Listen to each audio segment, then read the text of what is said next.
بسم الله الرحمن الرحيم. أهلا وسهلا داوديال إذا لهانتين بميل بتشوكتان كسر هذا برنامج كني مدى شقيسك ولو إحنا أن بقاعدنا حلقة ديني أهيد إسفهان كلامنا وبرنامج كني مدى شقيسك إذا كجي من SBS سومالي TV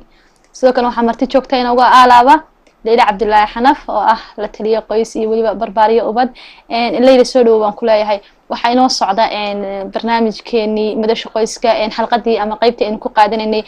isfahankii lamaanaha leeyahay toddobaadkii hore dhalinyaro badan ama dadweyne badan baan ilaahay ayaa xanaaq ka muujiyay su'aal ay aad u sugayeen oo maxay ahayd aan muhiim u ahayd oo maxay ahayd muhiimad badan yeelatay ayaa waqtigii inaga dhacay isla markaasina aynu ku soo afjarnay inagoo aan ka jawaabin aad bay u caloodeen waxay dhaheen feedback soo gaaray ama maxaan ku dhahdaay toddobaadkii inoo dhaxeeyay hadaladii iga soo gaaray waliba falcelintii iga soo gaaray dadweynaha waxay ahayd maxaa su'aasha noogu dhameyn weydeen jawaabteeda aad noogu kala goyseen Leila ma yahayn inay saamaysay waxyaabo noocaas balse mararka qaar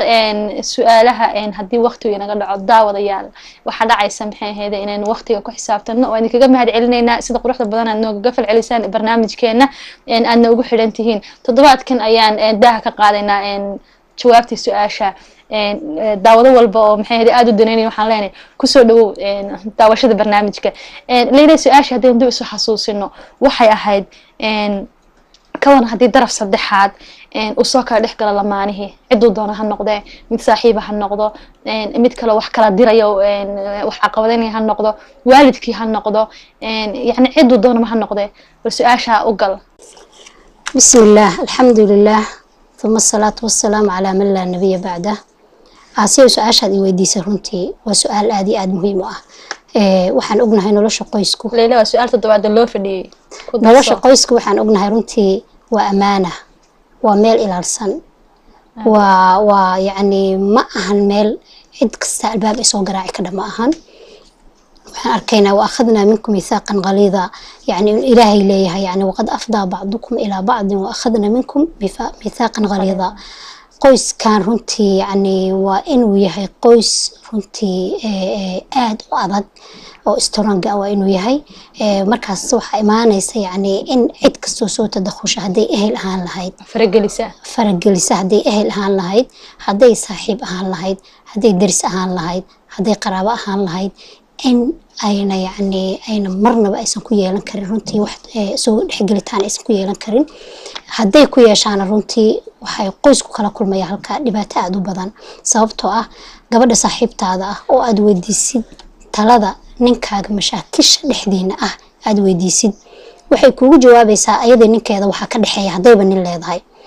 ما أوغا ننكاق نفسيات كيسا ما أوغا لقن كيسا waxay noqonaysaa inay ku siiso runtii talo guracan oo aan toosan inay ku siiso hadayna khibrad sii lahayn kaba sii daranba waxaa dhici kara meeshaad xalka ida ka raadis runtii wax gurigaaga dumiya in ay meesha yimaadaan waana aragnay marar badan waalidkoo kala ka mid ah hooyadu waxay gabadheeda يعني لنا عاطفة أو تورنين أهانمو بمركز جبردها وحي أموجينيسا قرب رنتي آد أورار عصب أموجينيسا مركها مشاكل شيء أي جبردها أي أسوق بسي وحي ليهن لنا مركي لفيريو مع أهوي أهانمدي وحاد وين برنتي لنا قنيان هب عاطفة وحلينيسا مركها هذا عاطفة مركها وحليس رنتي وحي إيمانيسا gurigaagii runtii in uu ku yimaado gaabsi aad u badan inuu ku yimaado in yani xulul lagu siiyo hadaad samaysid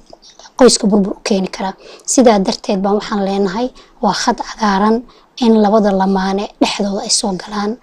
qof saddexaad inuu soo galo allahumma waxa laga saaraa qof mustashaar lagu kalsoon yahay xataa mustashaar kasta ma aha mustashaar diintiisa amaanadiisa aad ku kalsoon tahay iyo fikirkiisa wanaagsan runtii waad ula tagi kartaan wuxuuna mustashaarkaasi kugu faa'iideynaya runtii wuxuu bartay xulusha qoyska iyo mashaakisha qoyska iyo runtii dhibaatooyinka ka imaan kara laakiin daraf saddexaad oo kale waxaan leeyahay ha u ogolaan mustashaarku waa la taliyo qoys sidoo kale leeyahay ha u ogolaanin qof kasta inuu gurigaaga albaabkiisa soo garaaco ha u ogolaan si gurigaaga uu kugu badbaado nolosha qoyskana ay badbaado gurigaaga ha u ogolaan qof walba albaabka soo garaaco waxay u qaadanayaan in garaaci caadi ma aha arrimaheena shu'uunihiina khaaska ah qofna ha u ogolaanin inuu soo dhex galo sababta waxaa meesha ka timaada in uu marar badan dumarka ay dhacdo markay ay wax mushkil ah la timaado inay u muuqato oo ninkii u arko inay intay banaanka u baxday cid la soo tashatay warkii soo celisay haddana markaa kadib warkaan dhamaystirnayn mar labaad ay noqotay meeshaana waxaa ka baxa labadii qof runtii kalsoonida inay ka dhinto ninkana waxaa runtii aan wanaagsanayn inuu ehelkiisa asxaabtiisa mushkilada gurigooda dhexdooda ah uu u gudbiyo qofka dumarkaana ma wanaagsana gurigana runtii wuxuu ku amni iyo nabad uu ku noqdaa markii dhibaato kasta oo dhex taala uu dhexdooda ka xaliyo aysan mushkiladooda banaanka u bixin qoyskuna uu egyahay qoys qurux badan oo wanaagsan ilmo wanaagsan guri wanaagsan dhinac kasta sababtoo ah Soomaalidu waxay tiraahdaa geed kasta inta hoostaala gubta xaabada hoostaala baa ku filan marka qoys kasta ha u maleyn gurigaaga kaliya mushkilada inay dhex taalo guriyo badan oo gurigaaga la mid ah baa mushkilada adiga aad dareemaysa mid ka sii badan runtii dareemaya laakiin Ilaahay wuxuu ugu nimceeyay dumar qofka dumarka ah waliba dumarka caqliga badan in dhibaatadii gurigeeda dhex taala ay runtii ay ku dhameystaan xiwaar iyo wada tashi iyo wada hadal iyo kalsooni iyo is-ixtiraam qofka kale runtii uu qabo leeyahay sidoo kale aad horta inaan ugu faahfaahisay Allah ka abaal mariya sidoo kale waxa dhici karta dadka markaad uga sheekeynaysid mashaakilada ama dhibaatooyinkaaga aad uga sheekeynaysid inay noqon karaan dad cadow ah oo maxay ahaayday dumarka kale inaan beedada su'aasha badan ayna soo weydiinay waxyaabo ay ka cabanaysay waxa dhici karta saaxiibadeeda u sheegtay mararka qaarna sida dhacda inay tala xun u sheegto dabeetana ay la baxmiya ma garanayay ay kala baxdo oo kale waa arrin jirta wali ma soo martay adiga arrinta ama cid ka dacwoonaysa runtii kala baxa ima soo marin laakiin waxaa dhacay arrimo nooca in lagala baxo qofkii ruuxii kale rag iyo dumar ayna qoftii saaxiibadeed markay u sheegto ay noqonaysa in ay runtii waxyaalaha ay daciifka ku tahay oo kale ay ogaato marka kadibna ay mararka qaybtooda ay dhaceen qisas saaxiibadeed inay ninkeedii markii dambe ayada guursatay waliba markii waxyaalihii ay ninka iyo ayada ka dhexeeyo khilaafaadka ahaa inay yani meelaha wigniska ah ay buuxisay galdaloladii ay heshay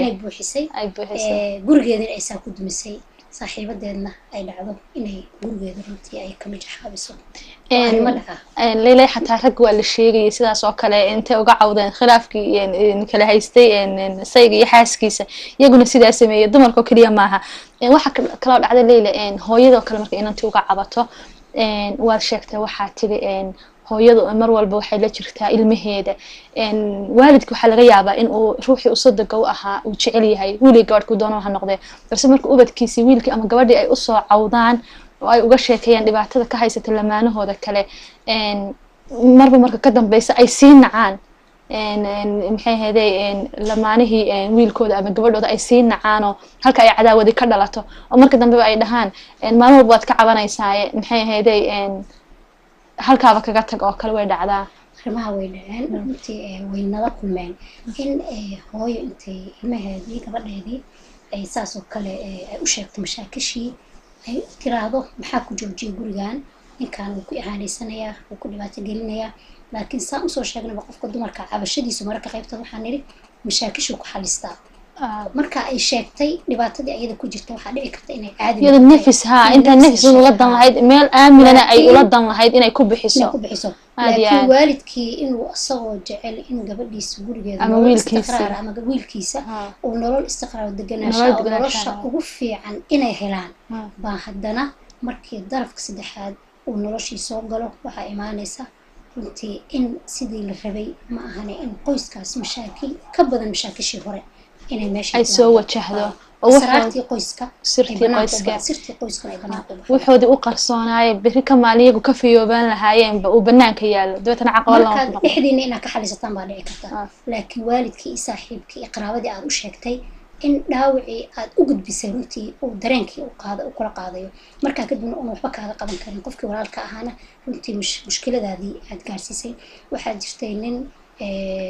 salaf saalix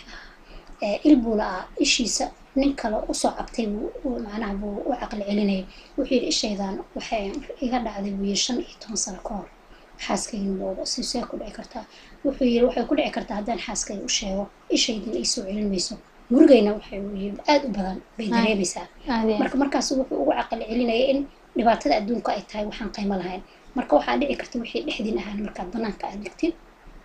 beri ka maalin adiga dhaawac ay kugu noqoto adiga dhaawac sababtoo waa heshiiseen mashaakishiin waa xaliseen laakiin dadkii kale dee ma oga idinku waxaad isku qabtaan iyo heshiiskiina toona marka nolosha qoysku markasta waxay ku fiican tahay in ay sir tahay banaankan ay soo bixin wax kasta isku qabtaan gurigiina dhexdiis ku dhaxlaysan aad iyo aad waayo waa saa sheegtay qof walba dee tiisi isaga soo martay ama hooyo ha noqdo ama walaal ha noqdo ama saaxiib ha noqdo tiisi uunbuu kuugu xalinayaa khibraddaas uunbuu isagu haystaa